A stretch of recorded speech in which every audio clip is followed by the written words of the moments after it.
Welcome sa Philippine Weather Trivia. Para sa mga bago sa channel na to, ako nga po muli si Alvin Pura, isang meteorologist at ang inyong weather tito. Balikan na natin itong bagyong Bobby na gaya nga ng inaasahan ay sumailalim sa tinatawag nating rapid intensification o biglaang paglakas ng isang bagyo. Naging pabor po ang kondisyon ng karagatan dito sa may Pasipiko para sa paglakas nitong ating binabantayang sama ng panahon sa labas ng ating PAR. Nakapasok na nga yan sa information domain ng Pag-asa, kaya naglabas na po sila dyan ng detalye. At sa ngayon nga, ayon sa Pag-asa, ito po ay nasa super typhoon category na may taglay na lakas na hangin na nasa 185 km per hour malapit sa kanyang gitna. At kung minsan may mga pagbugso ng umaabot sa 220 km per hour. Ito po ay kumikilos pakanluran sa bilis na 20 km per hour at huli pong namata ng Pag-asa sa layong 3,090 km silangang bahagi ng Eastern Visayas. So nasa around 2,000 kilometers pa po ang layo niyan sa ating area of responsibility. At naasahan natin na mananatili po yang nasa super typhoon category habang binabaybay itong gitnang Pasipiko.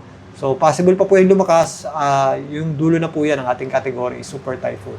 185 kilometers per hour pataas pa yung lakas ng hangin. Naasahan natin dito po sa bagyong si Bobby. So narito po ang track ng Japan Meteorological Agency para dito sa ating Super Typhoon Bobby. Pinapakita nga dito na ito po ay posibleng kumilos, pakanluran, papalapit sa ating area of responsibility at maaaring sa Tuesday, late Tuesday or early Wednesday, yan po ay makapasok na sa ating area of responsibility. Dito, pinapakita na yan po ay posibleng umabot sa Super Typhoon category dahil kanina pa po itong forecast track na ito.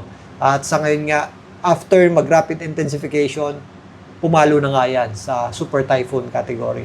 At bago po yan makapasok ng ating PAR, nasa Super Typhoon category na po yan. At kapag nakapasok na po sa susunod na linggo, ito po ay tatawagin nating Super Typhoon Inday. At mananatili po yan sa pagkilos niyang kanluran, hilagang kanluran, paitaas ng bahagya. Pero again, meron tayong area of uncertainty sa ngayon.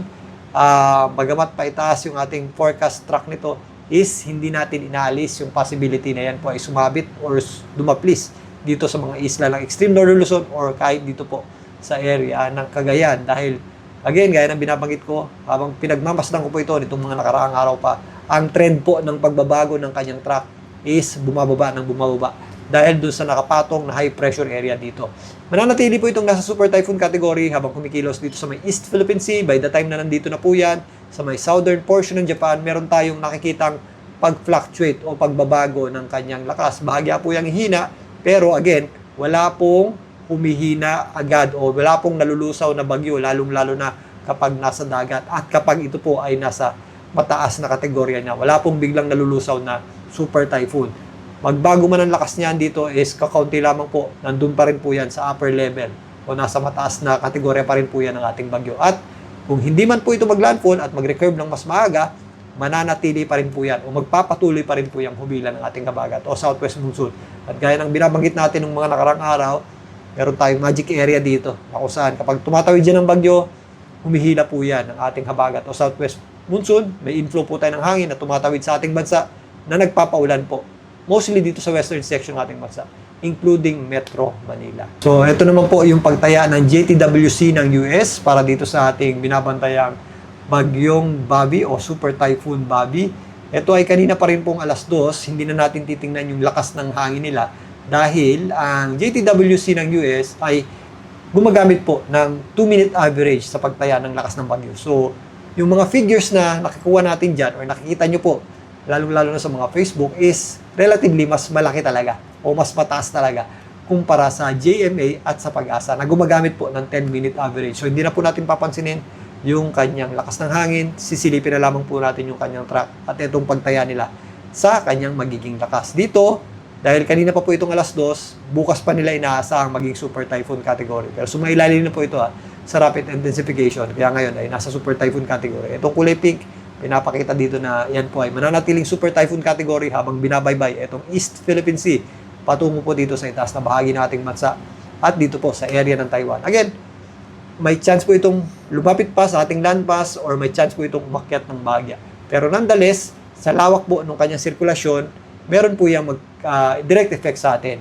lalong-lalo na po dito sa northern portion ng Luzon at extreme northern Luzon. So maaari pong magtaas ng tropical cyclone wind signal dyan ng Pag-asa, lalong-lalo na malakas na bagyo po ito.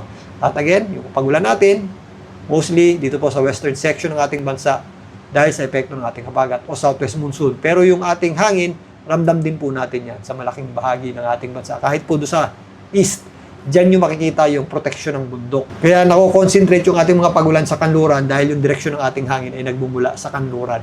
Once na tumatawid po yan ng mga bundok, nada-dry out po o natatanggal po yung moisture niyan. Although ramdam natin yung hangin sa kabila, so halimbawa natin yung Sierra Madre, although ramdam natin yung hangin sa kabilang dako o dito sa eastern section ng ating bansa, is bawas po yung ating mga pagulan dyan dahil po sa epekto ng kabundukan. So contrary to popular belief o taliwas po sa ating nakasanayan na pinapahina po nung mga bundok yung bagyo.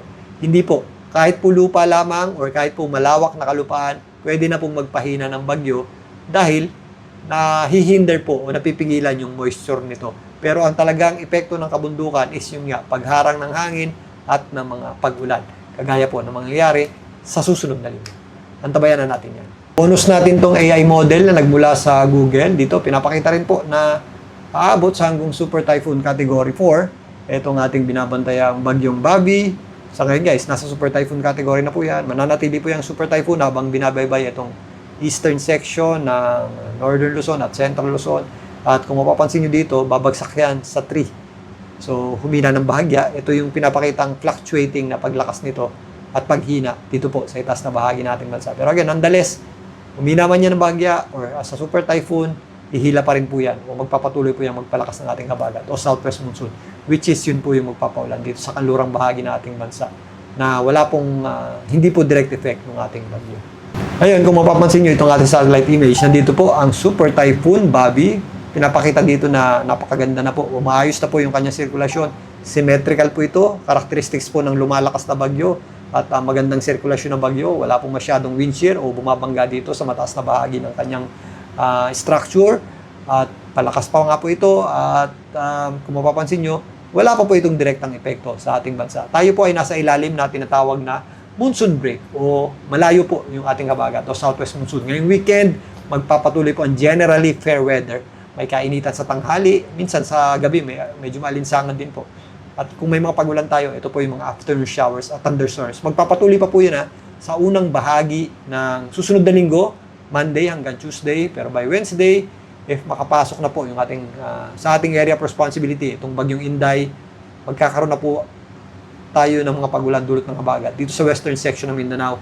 Ang rest of Luzon, mananatili pa rin pong mainit ang panahon kahit nasa loob na po na area of responsibility natin itong bagyong tawagin nating Inday, pero habang kumikilos po yan papalapit dito sa northern Luzon at extreme northern Luzon, makikita na po natin na madadagdagan po yung ating mga pagulan sa western section ng Visayas, western section ng Luzon, including Metro Manila. Yan po ay magsisimula sa Thursday, papunta pong weekend next week. So, mag-ready na po tayo at maganda sa magiging posibleng epekto ng habagat. Gaya po ng malawakang pagulan na posibleng magdulot ng malawakang pagba.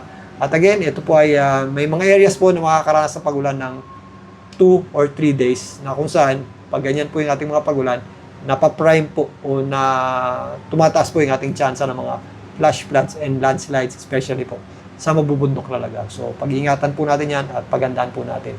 Sa ngayon nga, ito na po yung ating parang tinatawag na calm before the storm. Bago po lumapit itong super bagyong Inday sa ating bansa at bago po yan mag-enhance ng habagat. Balikan natin ito bukas. Muli ito po ang inyong Weather Tito para sa Philippine Weather Trivia. Magandang gabi po.